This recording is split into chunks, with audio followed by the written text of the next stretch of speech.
João Portela. I work at Abyssal, and today we'll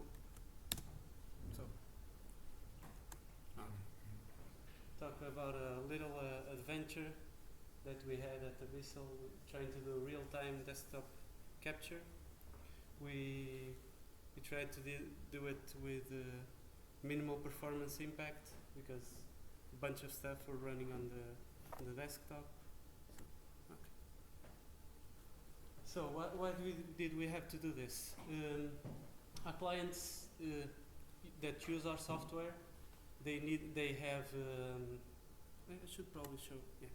Okay, this is the software that our clients were running. It's a small subset of the software that we do. It only has video. It has real-time video displayed on screen from the capture card. It has 60 frames per second. It does the interlacing for the signal, and it overlays all the text that you see there and the small graphical elements. So they needed to record this to send to their clients, to send the reports and all that, and they also needed to have a black box in case something happens. They have the recordings of what they were doing and whatnot. The current solution that they had, the previous solution, we already delivered this, was dedicated hardware. It occupied space on their racks. It was terrible. So they needed something more flexible. They needed something that they could swap the hard drives and keep recording. And they wanted it to be in the same hardware that our software was currently running. So another thing about this is we have a version of this application that has augmented reality and 3D. Good news is this one doesn't, so the performance on the computer has some performance left, because when it has 3D it's nearly 100%. So this is the baseline CPU usage of our application. It's 4 monitors with what we just saw. So it has some spare room, and we'll try to make the best of it for the recording. Yeah, that's what I just said. So we need to keep it low to medium performance impact, preferably low, because if we manage to do low, we can integrate it with our full solution. We need automatic disk rotation so that they can swap the disks without stopping the recording and split the files in chunks instead of having one 40 gigabyte file. So we thought it was simple. We just integrate FFmpeg. It's a well-known library that does capture from the ports and does capture for the desktop. We started checking the pros and cons. It had some issues. We couldn't record more than 30 FPS from the desktop. It's acceptable. We preferred 60 because it's more marketable to have like the 60 frames per second and show the videos. So, but we continued. We started analyzing performance. It was all right, except that it's never that easy. We were making great progress. We already had a deadline and all. And when we realized that it wouldn't work with FFmpeg, because it had two major cons that we didn't realize. So to capture desktop, it has two main things. One is it can use direct show, but it can only capture one screen, or it can use GDE grab, which is something from the GDE layer. But if you record more than one screen, the mouse flickers, the desktop becomes a bit unresponsive. It's terrible. So we had to stop everything. We have to review everything that we thought we knew about this, and get all hands on deck. So let's get back to the basics. For desktop recording, you need 2 main pillars. You need the desktop capture and then the encoding. of this so that you can write the stream to disk instead of writing the raw signal, which would fill a disk in no time. Okay, there we go. So for capture we had these were the main options, the main technologies that we identified, and we started analyzing them. The Windows GDI, it's the Graphics Devices Interface, is a really old API, and it had its issues, let's just say it. So we continue exploring. Direct Show worked a bit better, was a bit old too, but it had some ingenious things, like the way you capture it in FFmpeg. It's just it lists the desktop as if it was any input from a capture card, from anything. So we also had this interesting piece of technology from NVIDIA, which is like it's the best we've seen. It's really lightweight on the capture because it does the capture on the driver level. Unfortunately, we found out that despite everything that we found online about using this, it had been deprecated in the meantime by NVIDIA, and they can only use it for internal use. For their approved partners, like Steam uses this. Not anymore. Not anymore? They changed it? I think Steam, they got banned or something. Like a month ago they had it. Yeah, no? Yeah. Because I've seen some people, sorry for interrupting, but I've seen some people on online forums complaining that Steam Link, that is the piece of hardware that you can connect to your TV to stream games from your desktop to your living room, was suffering some performance issues on the latest updates because they disabled this low level. I checked it like a month or two ago when we were doing this. It still had it. Okay. So and then you can use it for the grid graphics cards, which is some special graphics cards that they have for cloud streaming, and the Amazon has it if anyone is interested in using it. So, and we have the SGI desktop duplication is Windows 8.1 plus only, but we use mostly Windows 8.1 and 10 for the software, so that was fine. It's way more performant than all the others except the NVIDIA one. So we were kind of excited about this one. For encoding, we have, which is the other pillar, we prefer using H.264 because it's better for decoding. Much more hardware supports it, much more software supports it, but it has a good trade-off in terms of space and video quality. So we have another NVIDIA solution for this, which is NVENC. It's part of their Shadowplay, which uses the capture that we saw before and uses this for encoding. It's in terms of performance, it's pretty amazing because it doesn't occupy the CPU or the graphics card, because the graphics card has a special module just for the video encoding. So that's awesome.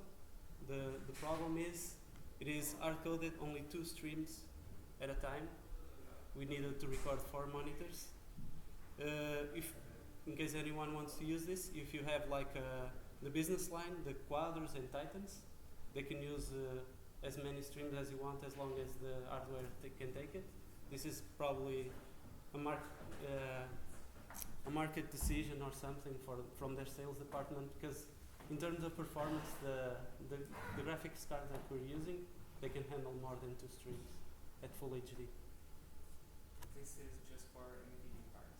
Just for NVIDIA. We focused a bit on NVIDIA solutions because all of our cards are NVIDIA, so it was an acceptable trade-off for us. And most of the clients use NVIDIA cards. Yeah, all of them. So it's fine. Then we have QuickSync. It's an Intel technology. It's runs on the integrated GPU for the Intel CPUs, which is awesome for us because we never use that for anything, so it's free. Unfortunately, you have to have the right CPU and the right motherboard. That's the one that bit us a bit, the motherboard support, because we have a few machines that have the right CPU, but the motherboard doesn't let us access this. So,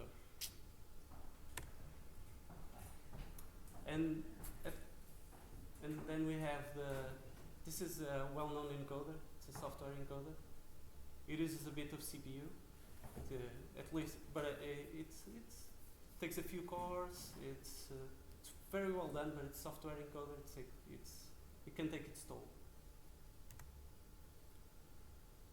So, knowing this, we divided ourselves into teams to explore different options. We could do it from scratch. We could readapt FFmpeg to overcome its limitations, or we could adapt OBS Studio, which is a known open source tool that we're using right now to capture the desktop and the record. So here we go. Do it from scratch. It was too much work. It was an interesting approach. We could use the what is it called? The desktop duplication. We could use that. We could use Windows Media Foundation, which behind the scenes can use NVENC and other encoders. So we would still offload plenty of stuff from the main CPU and the main graphics card, but the deadline was too close and it was too risky to do it. So we had some people exploring this, but it was hard.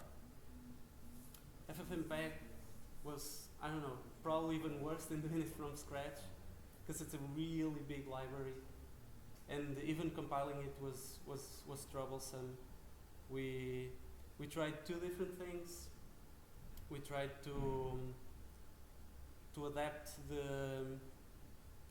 we tried to add a new frame capture with the desktop duplication, which it didn't have, and we tried adding new, they call it pins, for which is how DirectShow was doing it. It was adding one pin for one desktop, and we wanted to add all four.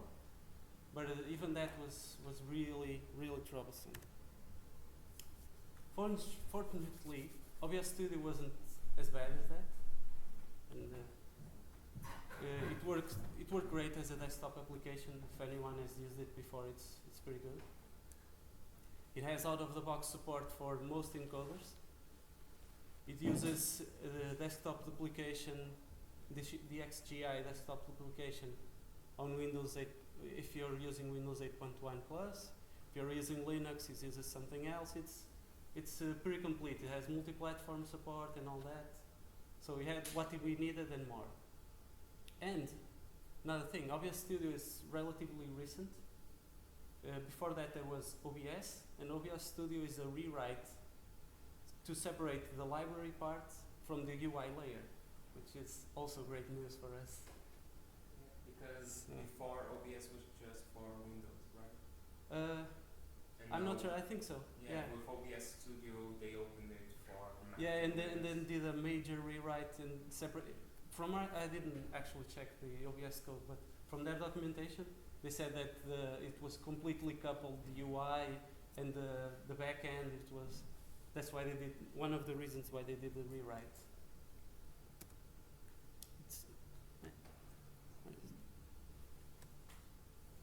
So yeah, like I was saying, they have what they call libOBS, which can exist separately from OBS Studio. It's not too easy to use, because it doesn't have like accompanying documentation, but at least it has inline documentation. And from checking the GUI part, we can see what is being called. For instance, if we do start recording, we can see what it's being called and do the same for us. So it works surprisingly well. So what we did, what we called OBS CLI, which is a command line version of OBS. It's kind of a simpler FFmpeg. It's designed a bit specifically for our use case, so it's not feature complete like OBS itself. But it's open source. It's on my GitHub page. I can give it later. I think I forgot to put it on the presentation. C#? No, it's C. The OBS lib itself is C, and the OBS CLI we did it in C++. It was easier to interface and all that. So we ended up doing something like this. There's a few options.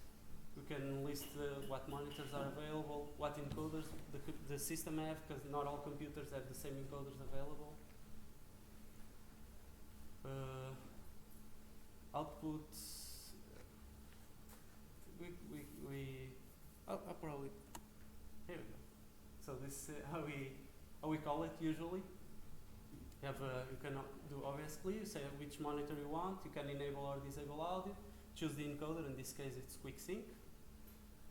The bit rate and the output files. We can choose multiple output files, which is useful for us because we have that issue with the black box and the other disk. We want to record to both of them, so we can do that.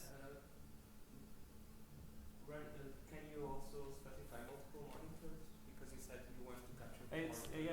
It's one of we decided to call one of these per monitor. Oh, okay. So we were interested in having multiple outputs in the same command because we only encode once. Okay. But for multiple monitors, we would already have different encoders and all that, so we have more control. If one crashes, we can start another one without interfering with the others. It's more robust in that way. So on top of this, we did our UI. It's a bit dark. It's like this. We can choose which monitors we want to record, choose the quality, choose how we want to do the file splitting, if we want to split by time or by size, and it just calls this little OBS CLI, and if you want to split the file, just stops, starts a new one. We pretty much wrapped everything over this simpler tool and provided the needed functionality. So just to have an idea. So an idea, we have this is what we call the black boxes. These are the disks, they have a different name. These are the client disks, which are the disks that they swap. We have to indicate which ones are being used so that they don't take it off. But they can take the other ones at will and then put new disks, and the system will detect and start writing on those when this one is full and all that.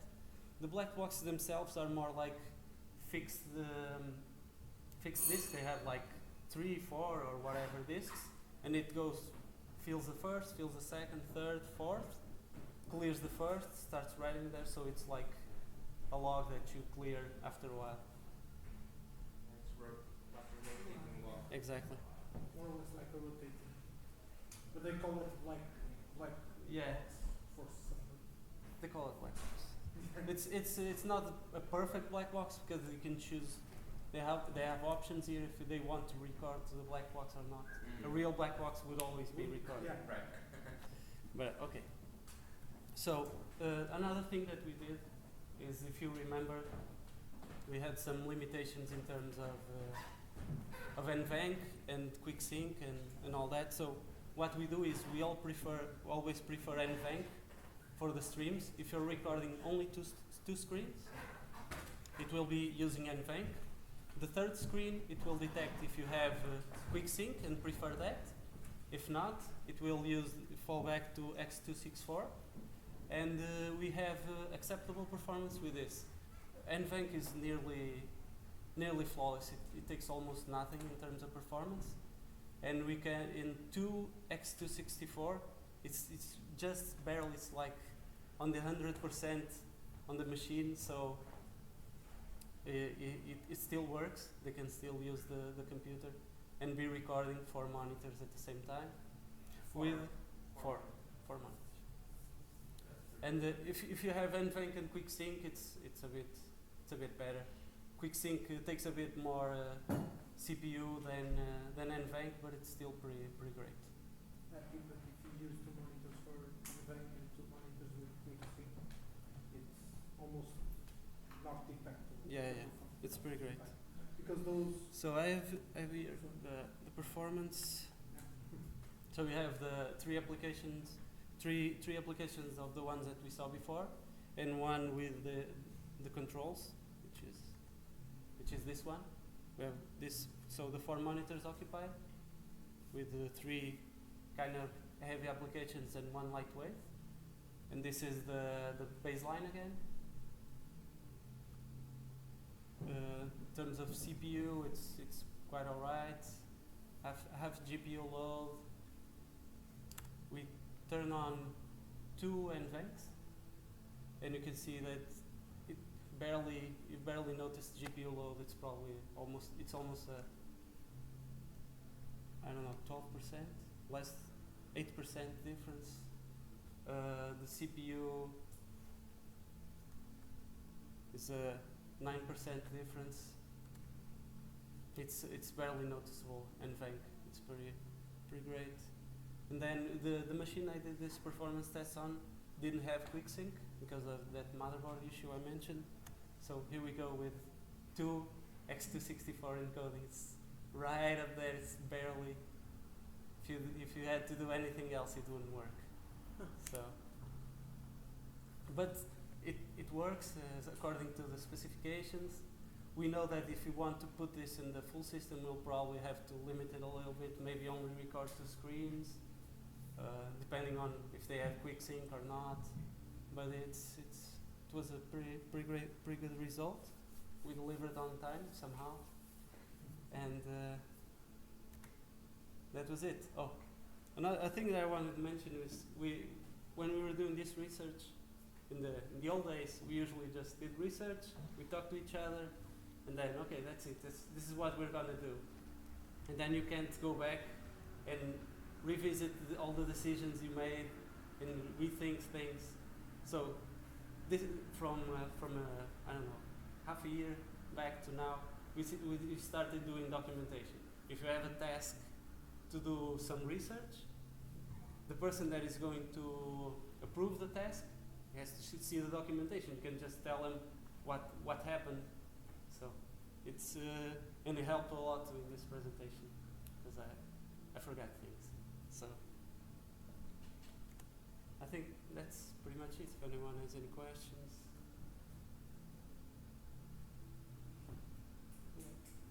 Oh, sorry. Just a quick one. Why would you actually record or capture your screen? Okay, I can. I mean, you have a video camera on the vehicle, right? So you have a signal that you can easily record. You have your data that you can put, which is probably yes, just I can record each of them individually. Yeah, you can, but they prefer first they prefer the video with the data overlaid on top already, and it's like I said, the recording solution that they had was actually a bit of hardware that they bought. They connected to the video feed, but it took space in their cabinets. It is on a chip. They don't have lots of space, and it was very expensive. This one is more flexible. It's more. It's actually cheaper for them because they just have to pay a little bit extra besides what they already pay for our software. Yeah. And they. I mean, to me, without having a deep understanding of the subject itself, it looks like you can download a movie, right? The subtitles, hardcore, they're crap. That's a little like that, right? Yeah, but the advantage is that you don't lose the subtitles. You know, it's there. It's you know at what time it was. You know what the telemetry was. It's all together. It can be if you want to see just the video. Yeah, it's gonna suck. But this is what the pilot is seeing, and it's perfect for them. They keep all the data together, and it's more future proof. This has much better recording capabilities than what they had, because they can just get there. They get an array of SSDs, like 250 gigabytes each one. and they have like 1 month or 2 of recordings. They are like 4 SSDs. That's it. They just fill one, they take it off, they take it short, put another one, it's done. It's much simpler for them, takes less space, Yeah. it's cheaper, so that's what they want. Yeah, no, that's. Yeah, honestly, it's a good question. And the original hardware is very expensive. Yeah. Very. A small card with 4 inputs for recording it costs $8,000 or something like that. Just a simple input card from Blackmagic. And Yeah, that's not even it's the ones they use. Just so It's good hardware, but Yeah. it's really expensive. This has been working well, so we're happy. Any more questions? Which kind of customers use this? Do you need this type of solution?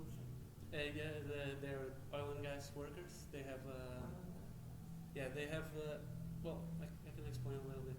So most offshore operations below a certain depth have to be done with ROVs, which are remotely operated underwater vehicles.